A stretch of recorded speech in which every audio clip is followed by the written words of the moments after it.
정규분포, 두 번째, 정규분포 곡선의 성질. 정규분포 곡선이라는 게 뭐라고요? 아이고, 분자가 이상하네요. 넘어갑시다. 정규분포 곡선이라는 게 뭐냐? x가 정규분포를 따라갔을 때 m 시그마 제곱. 자, m은 평균을 얘기하는 거예요. 시그마 제곱은 분산을 얘기하는 겁니다. 시그마 자체는 표준 편차를 얘기하는 거예요. 따라갔을 때 이 fx 확률 밀도 함수,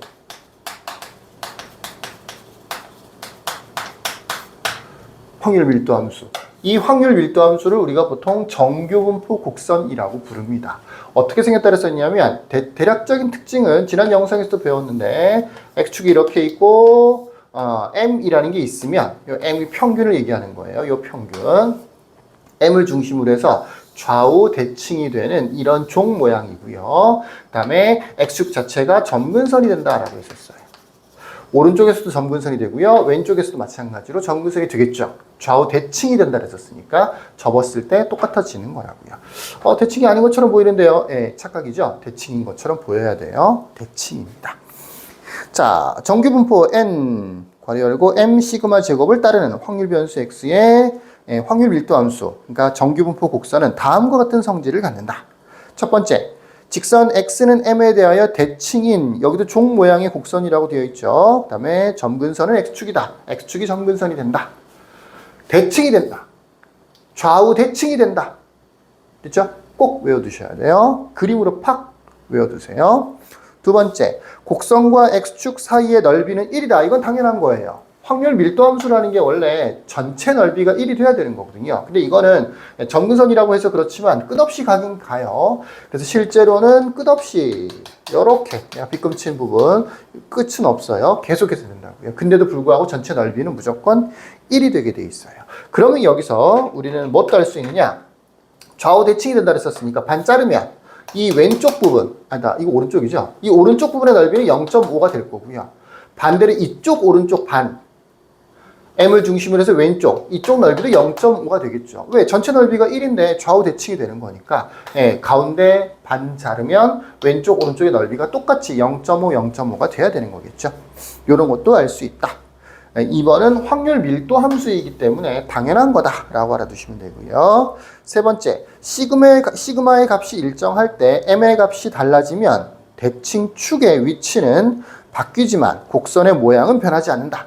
약간 x축 방향으로 평행이동 같은 겁니다. 그러니까 표준 편차에 따라서 그래프의 모양이 바뀌는데 표준 편차가 똑같아. 정규분포도 여러 개가 있을 거 아니야. 어떨 때는 n, 0, 1, 이런 것도 있을 수 있고요. n, 3, 1 이런 것도 있을 수 있고요. n, 마이너스 1 이런 것도 있을 수 있잖아. 근데 뒷부분이 다 똑같죠? 이게 표준 편차가 다 똑같다는 얘기거든요. 분산이 다 똑같다는 얘기란 말이야. 그럼 이제 이거의 F와 이거의 F와 이거의 확률 밀도 함수, 이것들은 어떤 차이가 있느냐? 기본적인 모양은 똑같이 생겼다는 얘기야. 똑같이 생겼다고요. 그럼 차이가 뭐야? 위치가 좀 달라진다고요.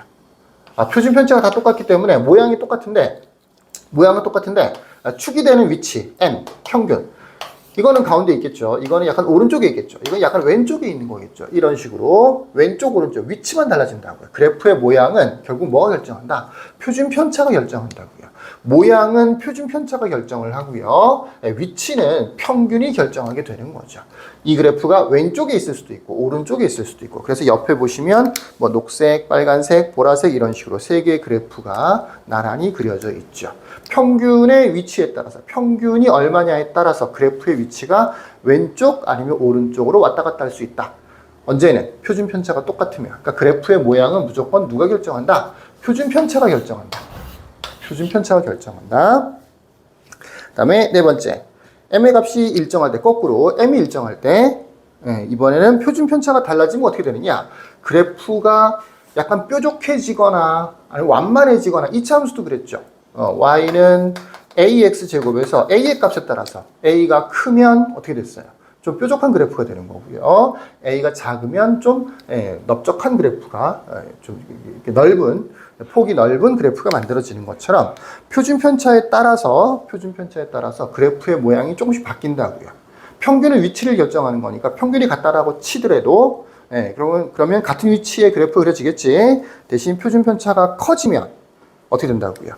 가운데 부분의 높이는 낮아지고 이렇게 해요. 가운데 부분의 높이라고 하는 게 바로 요 길이를 얘기하는 건데요. 요 길이.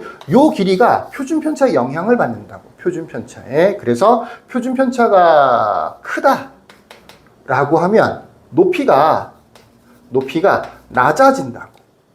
대신 표준 편차가 작다라고 하면 높이가 높아진다고. 그래서 예를 들어서 두 개를 겹쳐서 한번 표현을 해보면, 근데 이렇게 되진 않아요.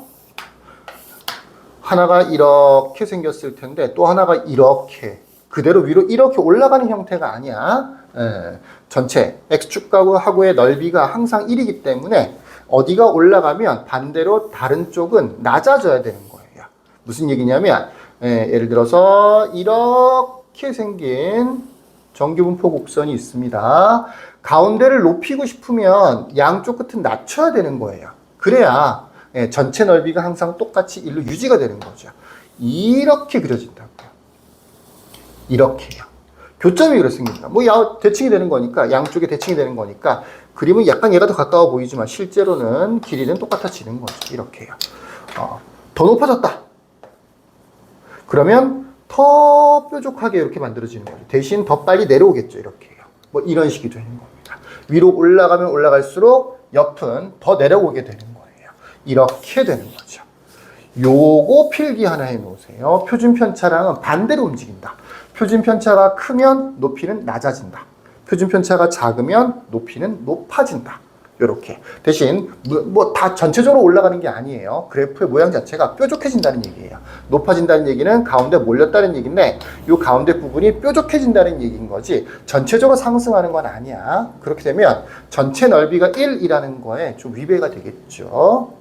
이해되시겠죠? 그리고 특히 우리가 요렇게 생긴 거를 표준 편차가 작아서 가운데가 볼록 튀어나온 이 빨간색 그래프 같은 거 요런 형태를 뭐라고 부르냐면 자료가 고르다라고 해요.